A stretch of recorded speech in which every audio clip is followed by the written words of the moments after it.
Jean de La Fontaine, livre 7e.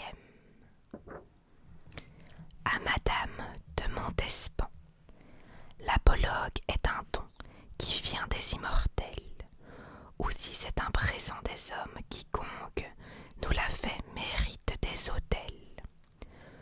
Nous devons tous, tant que nous sommes érigés en divinité. Le sage par qui fut ce bel art inventé, c'est proprement un charme, il rend l'âme attentive, ou plutôt il la tient captive. Nous attachons à des récits qui mènent à son gré les cœurs et les esprits. Ô vous qui l'imitez, Olympe, si ma muse a quelquefois pris place à la table des dieux, sur ces dons aujourd'hui, daignez porter les yeux. Favorisez les jeux où mon esprit s'amuse, le temps qui détruit tout, respectant votre appui, me laissera franchir les ans dans cet ouvrage. Tout auteur qui voudra vivre encore après lui doit s'acquérir votre suffrage. C'est de vous que mes vers attendent tout leur prix. Il n'est beauté dans nos écrits dont vous ne connaissiez jusqu'aux moindres traces. Et qui connaît que vous les beautés et les caresses, paroles et regards. Tout est charme dans vous, ma muse en un sujet si doux voudrait s'étendre davantage. Mais il faut réserver à d'autres cet emploi, et d'un plus grand maître que moi, votre louange est le partage. Olympe, c'est assez qu'à mon dernier ouvrage, votre nom serve un jour de rempart et d'abri. Protégez désormais le livre favori, par qui j'ose espérer une seconde vie. Sous vos seuls auspices, ces vers seront jugés, malgré l'envie digne des yeux de l'univers. Je ne mérite pas une faveur si grande, la fable en son nom la demande. Vous savez quel crédit ce mensonge a sur nous, s'il procure à mes vers le bonheur de vous plaire. Je croirais lui devoir un temple pour salaire, mais je ne veux bâtir des temples que pour vous. Les animaux malades de la peste, un mal qui répand la terreur, mal que le ciel en sa fureur inventa pour punir les crimes de la terre. La peste, puisqu'il faut l'appeler par son nom, capable d'enrichir en un jour l'acquérant, faisait aux animaux la guerre. Ils ne mouraient pas tous, mais tous étaient frappés. On n'en voyait point d'occupés à chercher le soutien d'une mourante vie. Nullement n'excitait leurs envies, ni loup, ni renard n'épiaient la douce et l'innocente proie. Les tourterelles se fouillaient, plus d'amour partant plus de joie. Le lion d'un conseil et dit: mes chers amis, je crois que le ciel a permis par nos péchés cette infortune, que le plus coupable de nous se sacrifie au trait du céleste courroux. Peut-être il obtiendra la guérison commune. L'histoire nous apprend qu'en de tels accidents, on fait de pareils dévouements. Ne nous flattons donc point, voyons sans indulgence l'état de notre conscience. Pour moi, satisfaisant mes appétits gloutons, j'ai dévoré fort ce mouton. Que m'avait-il fait? Nulle offense. Mais il m'est arrivé quelquefois de manger le berger. Je me dévouerai donc s'il le faut, mais je pense qu'il est bon que chacun s'accuse ainsi que moi, car on doit souhaiter selon toute justice que le plus coupable périsse.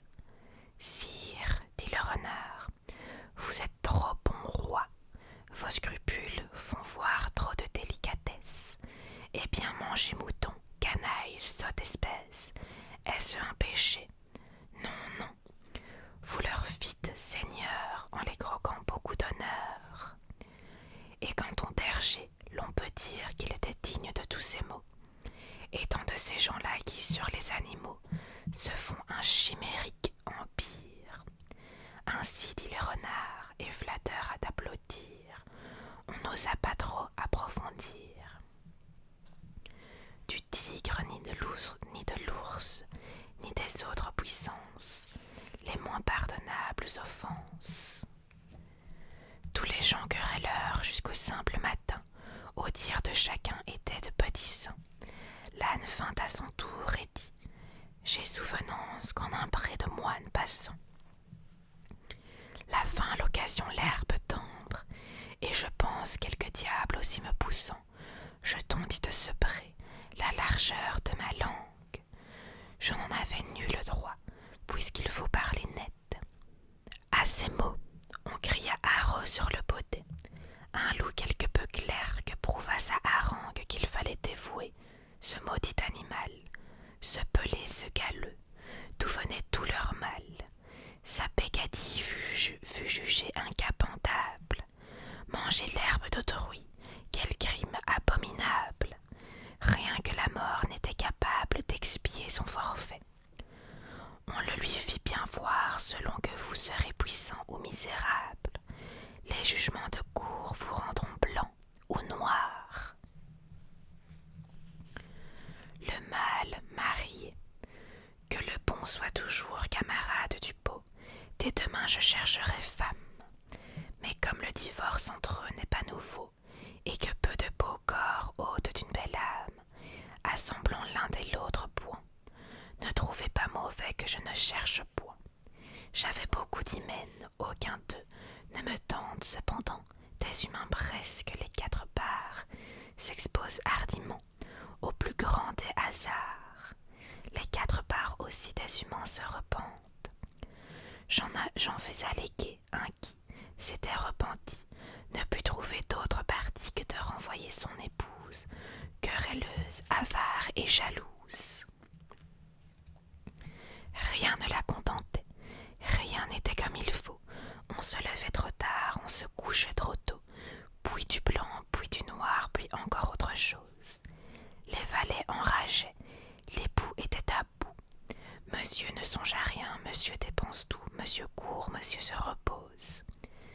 Elle en dit tant que monsieur, à la fin, lassé d'entendre un tel lutin, vous la renvoie à la campagne chez ses parents. La voilà donc compagne de certaines Phyllis, qui gardent les dindons avec les gardeurs de cochons. Au bout de quelque temps qu'on l'a crue adoucie, le mari la reprend.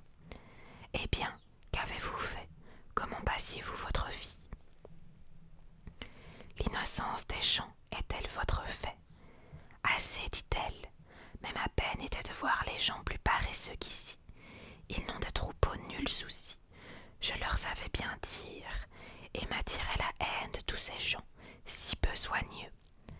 Madame, reprit son époux tout à l'heure, si votre esprit est si hargneux que le monde, qui ne demeure qu'un moment avec vous, et ne revient qu'au soir, est déjà lassé de vous voir, que feront nos valets, qui toute la journée vous verront contre eux déchaîner?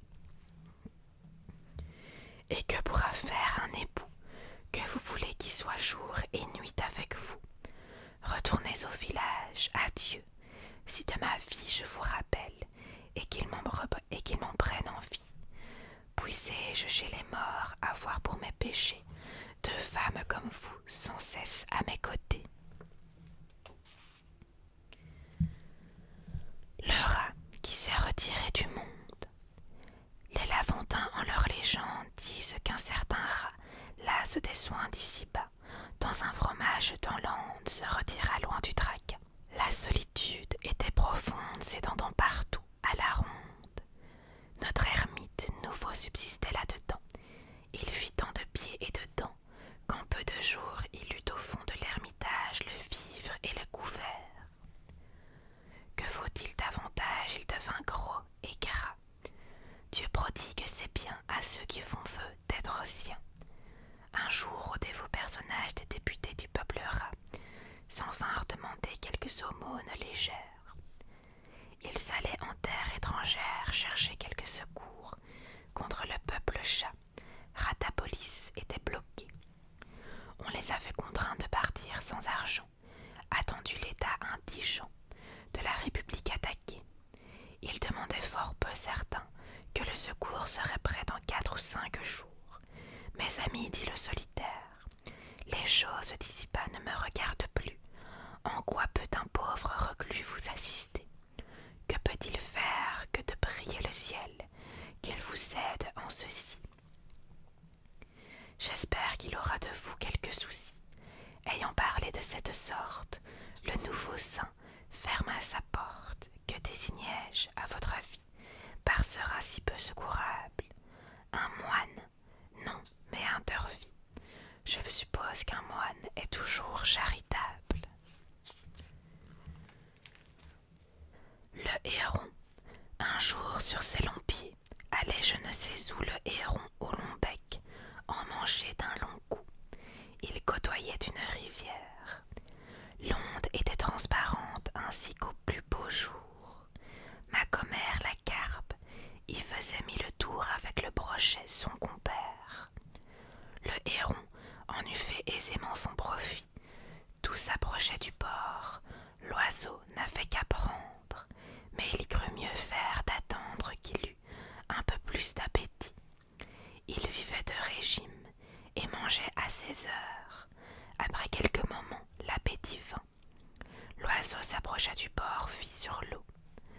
Des tanges qui sortaient du fond de cette demeure, le mets ne lui plut pas. Il s'attendait à mieux et montrait un goût dédaigneux, comme le rat du bon Horace. Moi, des tanges, dit-il, moi, héron, que je fasse une si pauvre chair, et pour qui me prend-on? La tange rebutait, il trouva du goujon. Du goujon, c'est bien là le dîner d'un héron. J'ouvrirai pour si peu le bec au Dieu ne plaise. Il l'ouvrit, pour bien moins tout alla de façon qu'il ne vit plus aucun poisson. La faim le prit, il fut tout heureux et tout aise de rencontrer un limaçon. Ne soyons pas si difficiles, les plus accommodants, ce sont les plus habiles. On hasarde de perdre en voulant trop gagner, gardez-vous de rien dédaigner. Surtout, quand vous avez à peu près votre compte, bien des gens y sont pris. Ce n'est pas au héron que je parle, écoutez, humain, un autre conte. Vous verrez que chez vous, j'ai puisé ces leçons. La fille, certaines filles un peu trop fières, prétendaient trouver un mari, jeune, bien fait et beau, d'agréables manières, point froid et point jaloux. Notez ces 2 points-ci. Cette fille voulait aussi qu'il eût du bien de la naissance, de l'esprit, enfin tout. Mais qui peut tout avoir, le destin se montra soigneux de la pourvoir. Il vint des parties d'importance. La belle les trouva trop chétives de moitié. Quoi, moi, quoi, ces gens-là, l'on radote, je pense, à moi les proposer. Hélas, ils font pitié. Voyez un peu la belle espèce. L'un avait en l'esprit nulle délicatesse, l'autre avait le nez fait de cette façon-là. C'était ci, c'était cela. C'était tout, car les précieuses font dessus toutes les dédaigneuses. Après les bons partis, les médiocres gens vinrent se mettre sur les rangs. Elles de se moquer. Ah, vraiment, je suis bonne de leur ouvrir la porte. Ils pensent que je suis fort en peine de ma personne. Grâce à Dieu, je passe les nuits sans chagrin, quoiqu'en solitude. La belle se sut guérir de tous ses sentiments. L'âge la fit déchoir. Adieu, tous les amants. 1 an se passe et 2 avec inquiétude. Le chagrin vient ensuite. Elles sont chaque jour déloger quelques ris, quelques jeux, puis l'amour. Puis c'est très choquer et déplaire. Puis son sorte de farce et soins ne purent faire qu'elle échappa au temps. C'est un signe larron les ruines d'une maison se peuvent réparer, que ce n'est cet avantage pour les ruines du visage. Sa préciosité change alors de langage, son miroir lui disait « Prenez vite un mari ». Je ne sais quel désir lui disait aussi. Le désir peut loger chez une précieuse. Celle-ci fit un choix qu'on n'aurait jamais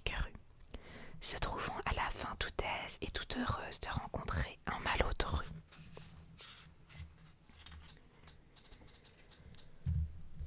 Les souhaits.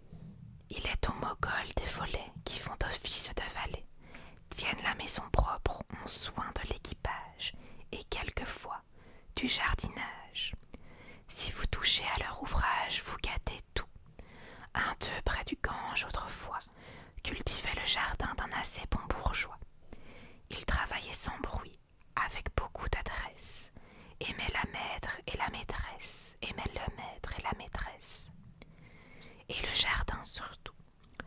Dieu sait si les zéphyrs, peuple ami du démon, l'assistaient dans sa tâche. Les follets de sa part travaillant, sans relâche comblaient ses hôtes de plaisir, pour plus de marques de son zèle. Chez ces gens pour toujours il se fut arrêté, nonobstant la légèreté, assez pareille si naturelle. Mais ses confrères, les esprits, firent tant que le chef de cette république, par caprice ou par politique, le changea bientôt de logis. Ordre lui vient d'aller au fond de la Norvège prendre le soin d'une maison, en tout temps couverte de neige et d'un doux qu'il était, on vous le fait lapon. Avant que de partir, l'esprit dit à ses hôtes: on m'oblige de vous quitter. Je ne sais pas pour quelle faute, mais enfin il le faut.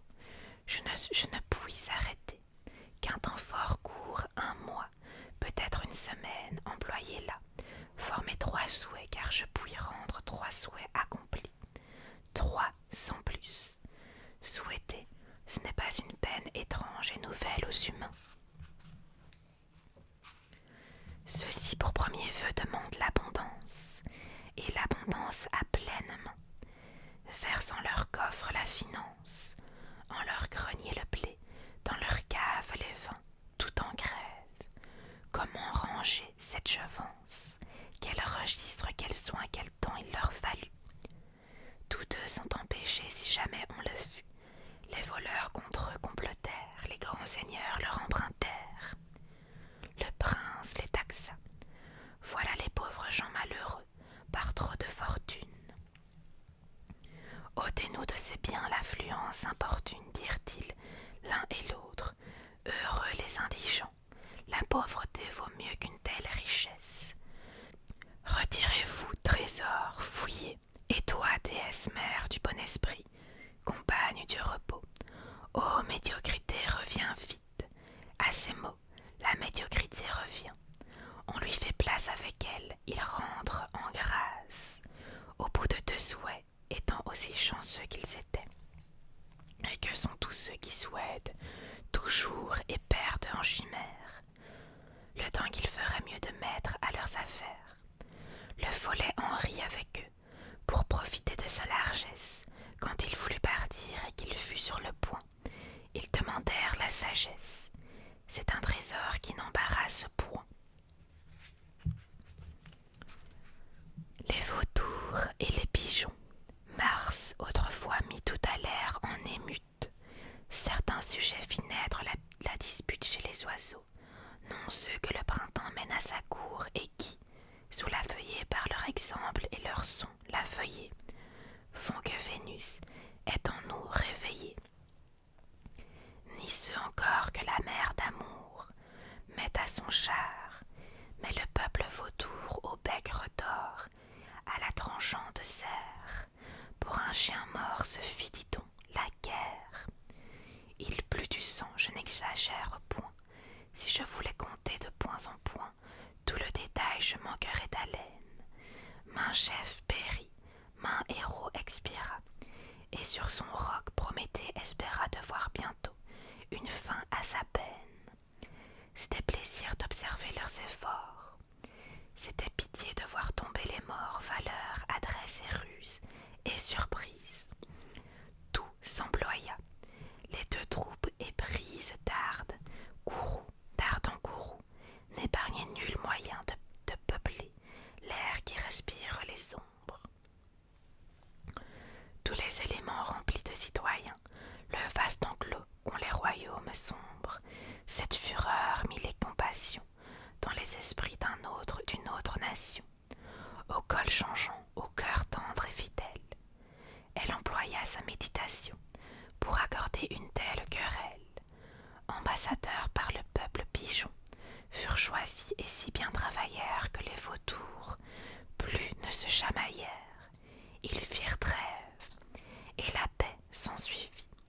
Hélas, ce fut aux dépens de la race à qui la leur aurait dû rendre grâce. La gente maudite aussitôt poursuivit tous les pigeons, en fit ample carnage, en dépeupla la bourgade, les champs. Peu de prudence eurent les pauvres gens d'accommoder un peuple si sauvage. Tenez toujours diviser les méchants, la sûreté du reste de la terre dépend de là. Semez entre la guerre, où vous n'aurez avec eux nulle paix. Ceci soit dit, en passant je me tais. Le coche et la mouche. Dans un chemin montant sablonneux malaisé, et de tous les côtés au soleil exposé, si fort chevaux tiraient un coche. Femmes, moines, vieillards, tout était descendu. L'attelage suait, soufflait, était rendu. Une mouche survient, et des chevaux s'approchent, prétend les animer par son bourdonnement. Pique l'un, pique l'autre, et pense à tout moment qu'elle fallait aller à la machine. S'assied sur le timon, sur le nez du cocher. Aussitôt que le char chemine, et qu'elle voit les gens marcher, elle s'en attribue uniquement la gloire. Va, viens, fais l'empresser. Il semble que ce soit un sergent de bataille, allant en chaque endroit faire avancer ses gens et hâter la victoire. La mouche, en ce commun besoin, se plaint qu'elle agit seule, et qu'elle a tout le soin qu'aucun n'aide aux chevaux à se tirer d'affaire. Le moine disait son bréviaire, il prenait bien son temps. Une femme chantait, c'était bien de chansons qu'alors il s'agissait. Dame Mouche s'en va chanter à leurs oreilles, et fait sans sottise pareille. Après bien du travail, le coche arriva haut. Respirons maintenant, dit la mouche aussitôt. J'ai tant fait que nos gens sont enfin dans la plaine. Ça, messieurs les chevaux, payez-moi de ma peine. Ainsi certaines gens, faisant les empressés, s'introduisent dans les affaires. Ils font partout les nécessaires, et partout importuns devraient être chassés. Voilà les amis, j'espère que ces quelques fables de Jean de La Fontaine vous auront plu et qu'elles vous auront permis de vous relaxer. Sur ce, je vous souhaite de passer une très très bonne nuit. Et nous, on se retrouve à la prochaine vidéo.